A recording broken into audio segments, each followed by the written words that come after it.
धर्मा life पर मैं हूं आपके साथ चेतना और लेकर आई हूं मैं आपके लिए आपकी इस हफ्ते की वीकली टैरो करियर गाइडेंस। देखिए, काम जो है ना वो बहुत ही महत्वपूर्ण होता है। वर्क इज वर्शिप, पर ऐसे में अगर वर्शिप में कभी कभी थोड़ी सी परेशानी आ जाए, थोड़ी सी ट्यूनिंग ऑफ हो जाए, या कभी कभी ऐसे लगे कि यार काम बहुत ज्यादा परेशान कर रहा है, क्या किया जाए इसके आगे, या फिर बॉसेस को लेकर, आसपास की जगहों को लेकर बहुत सारा डिससैटिस्फैक्शन भी हो जाता है कभी कभी हमारे दिमाग में। तो ऐसे में अगर आपके दिमाग में ऐसा कोई भी सवाल है, ऐसी कोई भी प्रॉब्लम है, तो उसका जवाब आपको मिलेगा इस वीडियो के जरिए।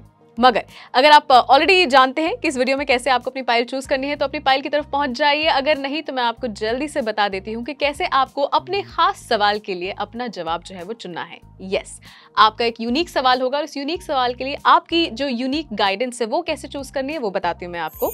मेरे पास यहाँ पर हैं 3 क्रिस्टल्स। सबसे पहला क्रिस्टल जो है मेरे पास वो है ब्लैक टॉर्मलिन, जो कि देता है नेगेटिविटी से सुरक्षा। दूसरा क्रिस्टल जो है मेरे पास वो है क्लियर क्वार्ट्ज, जो कि लाता है positivity and clarity of mind. और तीसरा क्रिस्टल जो है मेरे पास ये है रोज क्वार्ट्ज या पिंक क्वार्ट्ज, जो कि लाता है आपके लिए लव एंड उससे रिलेटेड सक्सेस, अबंडेंस बेसिकली। तो इन तीनों ही क्रिस्टल्स में से जो भी क्रिस्टल आपको पसंद आता है, जो भी क्रिस्टल आपको अपनी तरफ अट्रैक्ट करता है, उससे जुड़ी पायल बन जाती है आपकी रीडिंग। अगर आपको पसंद आता है क्रिस्टल नंबर 1, तो देखिए पायल नंबर 1, क्रिस्टल नंबर 2 तो पायल नंबर 2, और क्रिस्टल नंबर 3 तो पायल नंबर 3। फिलहाल के लिए शुरू करते हैं क्रिस्टल नंबर 1 यानी कि ब्लैक टॉर्मलिन के साथ। अगर आपने चुना है क्रिस्टल नंबर 1 यानी कि ब्लैक टॉर्मलिन, तो ये है आपकी रीडिंग। ऊपर से मैं आपको सबसे पहले ये बता देती हूँ कि एक जनरल एडवाइस है आपके लिए, वो है ये कि अपने काम को और अपने इमोशंस को थोड़ा सा अलग अलग करिए। जी, अभी के लिए ना इमोशंस जो है they are great, it's great to be emotionally invested in your work, मगर कहीं ना कहीं वो आपके पाथ को थोड़ा सा अनक्लियर कर दे रहा है, आपका फोकस जो है वो थोड़ा सा हट रहा है आपके पाथ से। तो कोशिश कीजिए कि अपने इमोशंस को अलग रखें और काम को अलग रखें, ज्यादा ओवर रिएक्ट ना करें किसी भी चीज पर या किसी भी बात पर। ऑलराइट, इसके साथ ही आपकी रीडिंग की तरफ चलते हैं। सबसे पहले तो ये वाला जो है ना कार्ड, ये मुझे बहुत ही क्लियरली दिखा रहा है कि आप बड़े सारे इमोशनल एक मोमेंट्स के थ्रू गुजरे हैं अपने काम में। ठीक है, this card has both the moon as well as quite a bit of darkness around it. इसका मतलब जो है वो बहुत ही क्लियरली दिखता है मुझे यहाँ पर ये कि जो इतने सारे इमोशंस के साथ आप रहे, बहुत मुश्किलात में काम जो है वो किया। May be you one of those people जिन्होंने पैंडेमिक के टाइम पर अपने लिए कुछ नई पोजीशन जो है वो ढूंढी थी, या अपने जैसे कहते हैं ना, अपने एक्सपेक्टेशन से कम किसी जगह पर काम किया था आपने, या फिर ऐसा भी हो सकता है कि आपने अपनी तरफ से कुछ ऐसे स्टार्टअप की शुरुआत की हो जो आपको लग रहा है कि यार अब बहुत ज़्यादा मुश्किल होता जा रहा है मेरे लिए इस पे काम करना। At this point of time I want to tell you कि देखिए, जो भी आपने करा था वो बहुत ही उस टाइम के लिए बिल्कुल सही था, वो डिसीजन आपका बिल्कुल सही था। It was a life cycle that you were supposed to go through. तो पुरानी किसी चीज़ का रिग्रेट अपने दिमाग में मत रखिए, क्योंकि ना because of the fact that you are this emotional, अभी प्रेजेंटली ना बड़े सारे डिसीजंस जो है उन पर इसका गलत इफेक्ट पड़ने वाला है। इसीलिए मैं आपको कह रही थी कि इमोशंस को और काम को थोड़ा सा अलग अलग रखिए। ऐसा होगा या ऐसा हो भी रहा होगा अभी प्रेजेंटली भी कि जहाँ पर आपके लिए आप इमोशंस की वजह से या बहुत ज़्यादा परेशान होने की वजह से किसी ऐसी चीज़ पे साइन कर दें, या किसी ऐसी पोजीशन पर आप चले जाएं जो कि आपको पता है कि आपके लिए अच्छी नहीं है, या जो लोग आपको ये चीज़ें ऑफर कर रहे हों वो थोड़े शेडी से हों, थोड़े उन्होंने सारी चीज़ें आपके साथ खुलकर डिस्कस ना करी हों, एस्ट्रिक्स में टर्म्स एंड कंडीशंस अप्लाई वाली चीज़ आ जाए, और इसके आगे आप जो है अगर आप इस पोजीशन में फंस जाते हैं तो आगे चलकर बहुत सारी परेशानियां जो है वो आपके लिए आ जाए। तो ऐसे में मैं आपको एक छोटा सा सजेशन यही दूंगी कि अभी फिलहाल पूरी छानबीन किए बिना कोई भी पोजीशन या किसी भी चीज को आप हाँ ना बोलें।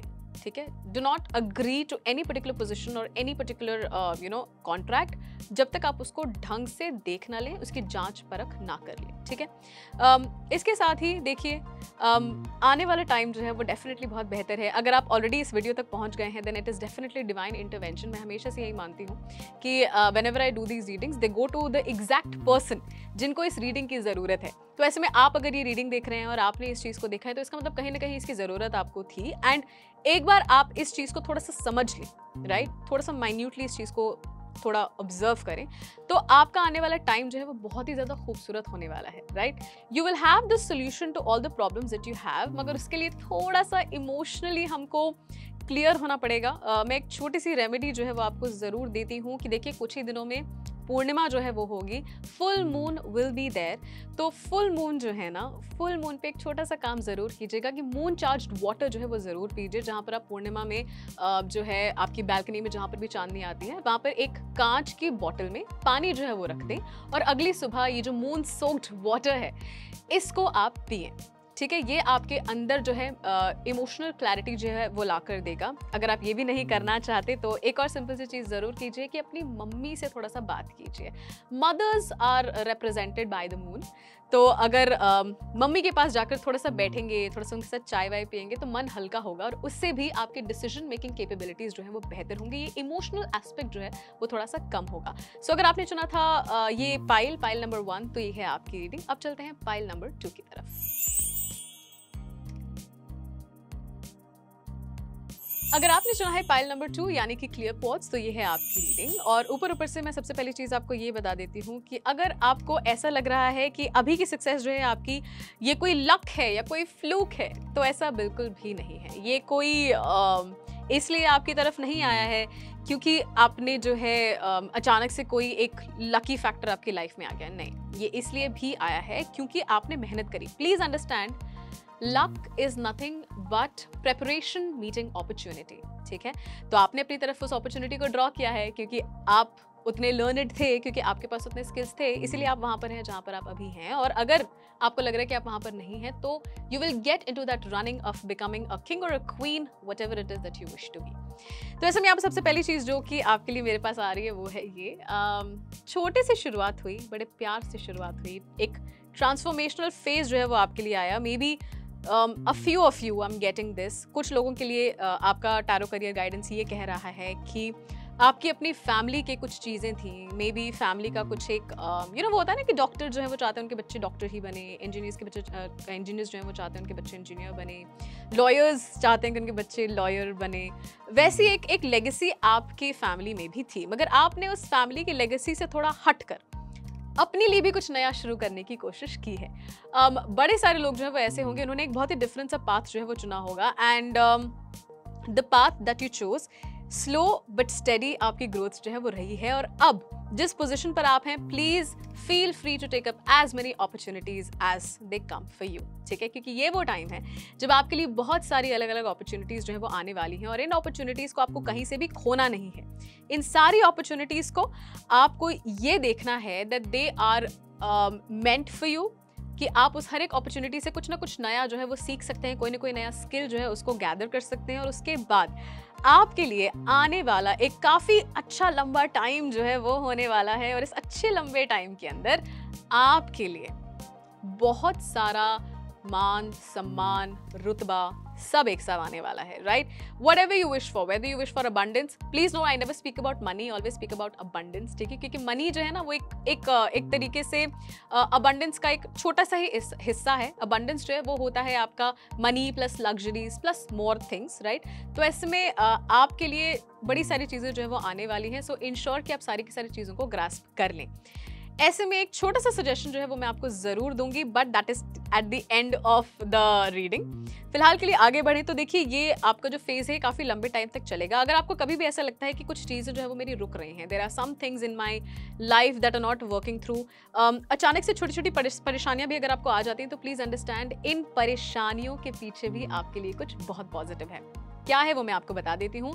इन परेशानियों के पीछे पॉजिटिव ये है कि आपके पास बड़ी सारी अच्छी अच्छी चीज़ें रहेंगी जिनको लेकर फिर आप सोचेंगे कि यार अब इन्हें आगे कैसे बढ़ाएं, और उसी टाइम पर आपका एक ऐसा कॉन्टैक्ट बन जाएगा जिससे आप ना अपने आप को और भी लेवल अप कर पाएंगे। You understand what level up means, right? Exactly. तो आप ना अपने काम को और अपने आप को और भी अच्छा बना पाएंगे।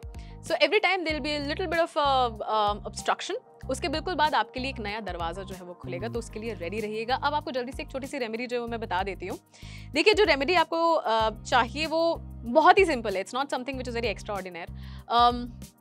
आपको ना आपकी जो ये जो फिंगर है, ठीक है, ये बीच वाली जो फिंगर है, सबसे लंबी फिंगर, इसके अंदर ना आपको एक सिल्वर रिंग जो है वो पहननी है, ठीक है?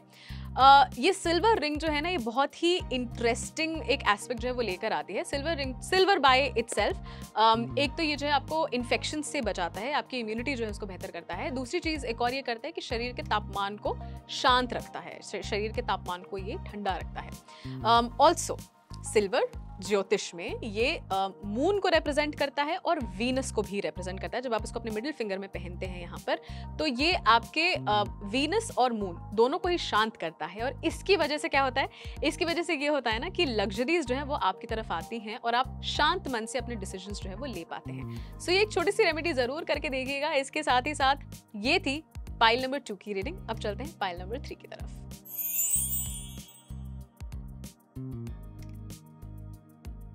अगर आपने चुना है क्रिस्टल नंबर 3 यानी कि रोज क्वार्ट्ज या पिंक क्वार्ट्ज, तो फिर ये है आपकी रीडिंग। और सबसे पहले तो मैं आपको ये बताना चाहूंगी कि देखो, चॉइस ए हो या choice B, every choice will come with its pros and cons. हर एक चीज में मेरे दोस्त कुछ ना कुछ तो छूटेगा ही, मगर इसका मतलब ये थोड़ा ना है कि हम जीवन जीना बंद कर देंगे। ठीक है, एक मौका अभी निकल गया, बट अगर वो मौका आपके लिए होगा तो आगे चलकर भी वो आपके लिए वापस जरूर आएगा। ठीक है, इस एक सेंटिमेंट को ध्यान रखिए और उसके बाद अपनी चॉइसेस जो उनको बनाइए, क्योंकि आपके सामने कुछ बहुत खूबसूरत चीजें जो वो होने वाली है ना। Firstly kudos to all the people who've chosen this particular pile, क्योंकि आप सभी के लिए एक चीज जरूर है यहाँ पर कि आप बहुत सुलझे हुए इंसान हैं। You are a very clear-minded, clear-headed person, और आपने अपने लिए जो एक कंटिन्यूअस मेहनत जो है वो करी है, उस मेहनत का फल अब आपको मिलने वाला है। कंग्रेचुलेशंस इसलिए भी क्योंकि भैया आपका शनि जो है मुझे दिख रहा है कि काफ़ी स्ट्रांग है। ऐसे में अब एक काम करते हैं, जल्दी से आपको बताते हैं कि यहाँ पर चल क्या रहा है। देखिए, आपने अपने लिए एक बहुत ही अच्छा सा टाइम जो है वो निकाला है। आपने अपनी जितनी भी मेहनत करी थी in the past, that was very very well received by the universe, और आपको काफ़ी अच्छी चीज़ें जो है वो मिली हैं। मे बी अदर्स पीपल जिसने शुरुआत के टाइम पर ही अपने बचपन में ही बचपन age in your 20s when you just started working, तो उसी टाइम पर आपने अपने इन्वेस्टमेंट्स, सेविंग्स, ये सारी चीज़ें जो है वो करना टाइमली शुरू कर दिया था। क्योंकि आपने टाइमली इन चीज़ों को करना शुरू कर दिया, तो आने वाले अब जहाँ पर आप खड़े हैं वहाँ पर आपके लिए बहुत सारी अच्छी अपॉर्चुनिटीज़ जो हैं वो हैं।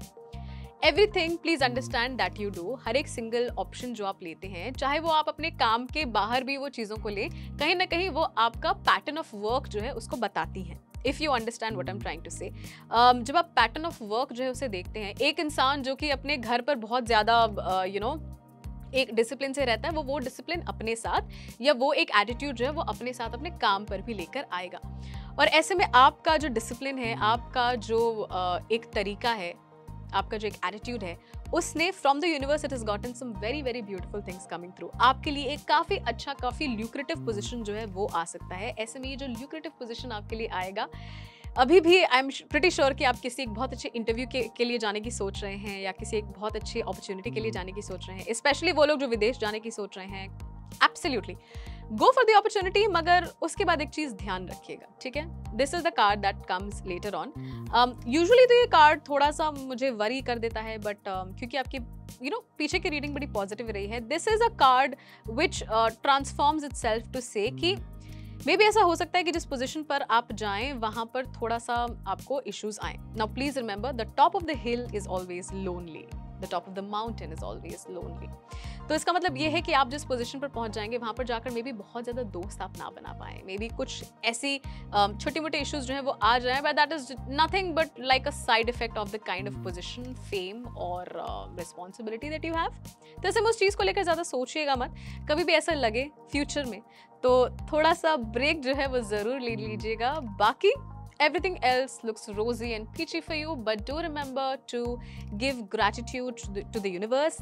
हो सके तो मंडेज को थोड़ी सी डोनेशन जो है वो ज़रूर दीजिएगा। हो सके तो बच्चों को खाना खिलाइएगा, इससे आपके लिए जो आने वाली अपॉर्चुनिटीज़ हैं वो और भी पॉजिटिव हो जाएंगी। तो अगर आपने चुना था पाइल नंबर 3, ये थी आपकी रीडिंग। आपने कौन सा पाइल चुना मुझे ज़रूर बताइए नीचे कॉमेंट सेक्शन में, 1, 2 या 3। कैसी लगी ये रीडिंग ये भी ज़रूर बताइएगा। और ऐसे ही और वर्क या लव या फिर और भी गाइडेंस के लिए देखते रहिए धर्मा लाइफ।